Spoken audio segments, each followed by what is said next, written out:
여러분 반갑습니다. 이주영입니다. 이번 시간에도요, 전체적인 시황을 한번 살펴보고요. 저희가 삼성전자 한번 살펴보도록 하겠습니다. 오늘 시장이 하락 마감을 했습니다. 시장은요, 3047포인트로 장을 마감을 했고요. 19포인트 정도 하락을 했습니다. 오늘 같은 경우에는 또 기술적 반등이 어느 정도 있을 거라 예상을 했지만, 시장은 다시 한번 또 약세를 보이는 상황이었고요. 최근에 글로벌 증시 자체가 전체적으로 관망세가 많이 짙어 있습니다.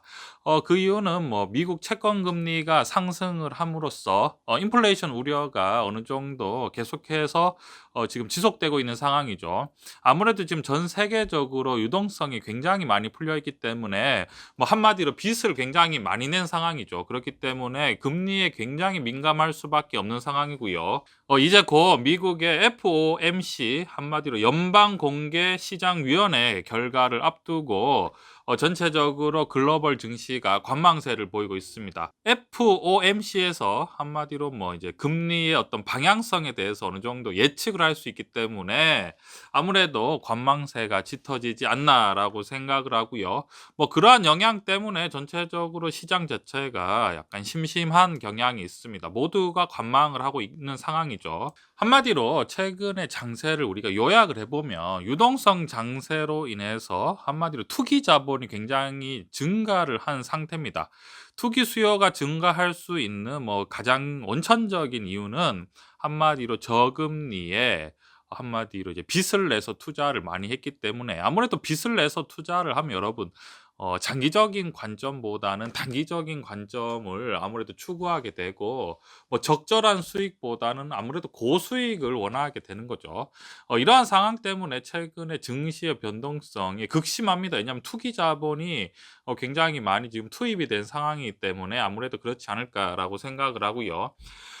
사실 우리가 뭐 최근에 뭐 금리 영향이라든지 뭐 미국 연방준비위원회 어떤 파월 의장에 대한 발언에 대해서 우리가 촉각을 곤두세우고 많이들 이제 관심을 가지는데요.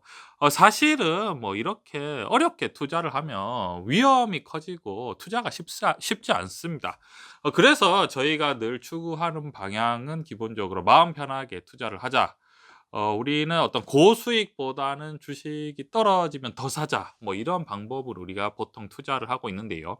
여러분 주식이 떨어질 때 주식을 자신감 있게 더 사기 위해서는 첫째는 실적이 좋아야 됩니다. 매출이라든지 영업이익이 좋은 상황이고 그리고 매출과 영업이익 대비해서 지금 주가의 상태는 어떻냐. 그리고 배당은 얼마나 주느냐. 그리고 이 산업이 앞으로 전망이 어떻느냐. 이러한 관점이 이런 모든 것들이 잘 맞아떨어지게 되면 투자가 사실은 굉장히 단순해집니다. 주가가 하락한다고 걱정하는 것보다 오히려 이렇게 좋은 주식 같은 경우에는 주식이 하락을 할 때 오히려 주식을 싸게 살 수 있는 기회가 되는 상황이죠. 그렇지 않은 경우도 많죠. 예를 들어서 뭐 매출과 영업 대비에 비해서 주가가 굉장히 고평가, 한마디로 우리가 고퍼라든지 기대심이 높은 어떤 그런 업종이나 산업 같은 경우에는 변동성이 극심하죠. 왜냐하면 투기 자본이 많이 투입이 돼서 그렇습니다. 투기 자본 같은 경우에는 굉장히 빠른 수익률을 추구하기 때문에 굉장히 변동폭이 큰 거죠. 최근 같은 경우에 우리가 굳이 예를 들면 우리가 주도 업종이 4 개가 있었습니다. 첫째는 뭐냐면 반도체, 두 번째는 뭐냐면 언택트, 세 번째는 뭐냐면 전기차 관련주, 그리고 네 번째는 바이오가 있었는데요. 바이오 같은 경우에는 사실은 미래에 대한 기대심이 굉장히 큰 주식이었죠. 그래서 실제로 최근에 주가가 크게 상승했다가 또 크게 하락하는 경우가 있었고요. 그리고 전기차 시장 같은 경우에도 뭐 미국 우리가 증시만 살펴봐도 테슬라의 어떤 주가 변동폭이 굉장히 극심합니다. 거기에 따라서 우리나라 같은 경우에도 2차 전지 관련 주식 자체가 굉장히 이제 많이 이제 변동폭이 큰 상황이죠. 변동폭이 크다는 것은 뭐 한마디로 위험이 커질 수밖에 없는데요. 변동폭이 크면 왜냐하면 투자하는 입장에서는 계좌에 수익률 자체가 수익이 났다가 손실이 났다가 수익이 났다가 손실이 났다 이렇게 해야 되기 때문에 굉장히 스트레스를 받습니다. 그렇기 때문에 아무래도 우리가 이렇게 투자를 할때 실적을 보고 투자를 하는 게 가장 뭐랄까 '적절하지 않나.'라고 생각을 합니다. 여러분 사실은 우리가 실적을 기준으로 주식을 매매를 하면 뭐 지금 뭐 FOMC 같은 뭐 그러한 상황을 뭐 그렇게 눈여겨볼 필요도 없고 파월 의장이 어떻게 얘기하는지 뭐 그렇게 관심을 가지지 않아도 어차피 주식이 떨어지면 '더 산다.' 뭐 이런 마음을 가져도 되는 상황이죠. 그런 의미에서 제가 여러분들에게 삼성전자에 대해서 또 한번 말씀드리는데요.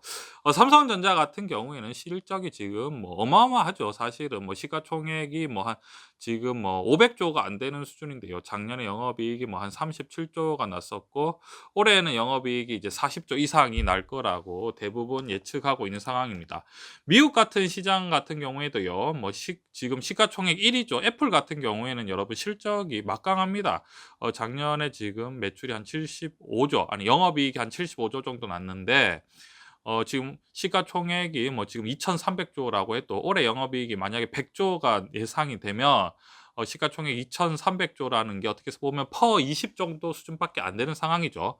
그렇기 때문에 애플이라든지 뭐 마이크로소프트, 뭐 구글, 페이스북 이러한 것들은 실적이 어느 정도 받쳐주기 때문에 주가의 변동폭이 덜합니다. 거기에다가 미래에 대한 전망도 있는 상황이죠. 그렇기 때문에 우리가 기본적으로 투자를 할 때 어떤 기업의 어떤 주식을 투자할 때 고수익보다는 고수익은 이런 거죠. 어떤 미래에 대한 기대심이 크면 아무래도 투기 자본이 많이 들어올 수 있는데요. 그런 것보다는 우리가 조금 더 마음 편하게 매매를 하기 위해서는 실적 위주의 그리고 적절한 주가와 적절한 실적 거기에다가 미래에 대한 성장성 있는 주식에 꾸준히 매수하면 좋지 않을까라고 생각을 합니다. 삼성전자에 대한 이러한 관점 투자에 참조해 주셨으면 좋겠습니다.